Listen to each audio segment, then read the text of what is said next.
some grim statistics out there, but we still hear signs of reopening in that economy.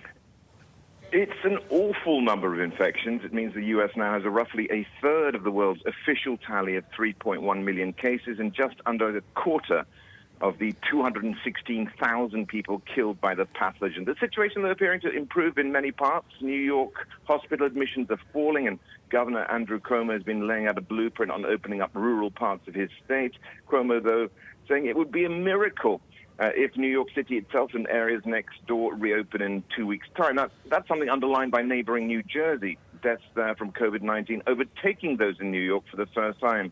And one of the biggest obstacles, Yvonne, facing the U.S. is the lack of testing. Experts warning that they're just doing a fraction of what is actually needed. Back to you. And Rish, we've seen a lot of bad news, of course, from companies as they've reported their earnings, and many, of course, dropping guidance altogether. What sort of picture is this painting on the corporate front? Leaders liken this struggle as a war, and in one way, I guess you could say they're right. Public borrowing likely to explode to levels not seen since the end of the Second World War. Taking the motor industry, it was suffering before all this. It's now in effect on a hospital gurney. Look at Ford overnight. The car maker warning of operating losses of more than $5 billion. That's $2 billion more than analysts were thinking. The virus is ravaging through huge swathes of the economy, and getting it back on its feet is going to take time and a lot more money as well. But don't forget, we've got those GDP figures coming out later today from the U.S. And Rish, China is warning on future infections right now. What are they doing to prevent a second wave? Well, the second wave, of course, is as China focuses on avoiding infections as a country does return to a semblance of pre-pandemic life.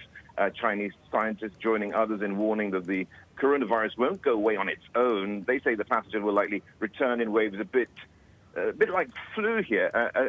Some people can spread it without actually showing any symptoms. Testing is key to this. Singapore, for one thing, putting its faith in this. They have more than doubled daily medical checks so far this month.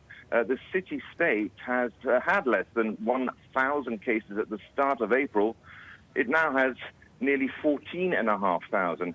And all this, of course, against the backdrop of politics as well taking place. We've got this ping-pong of political retribution between the two most powerful countries in the world. China's foreign ministry branding the White House trade advisor, Peter Navarro, as a liar. Navarro had claimed that Beijing had held back on vital protective equipment amid the pandemic.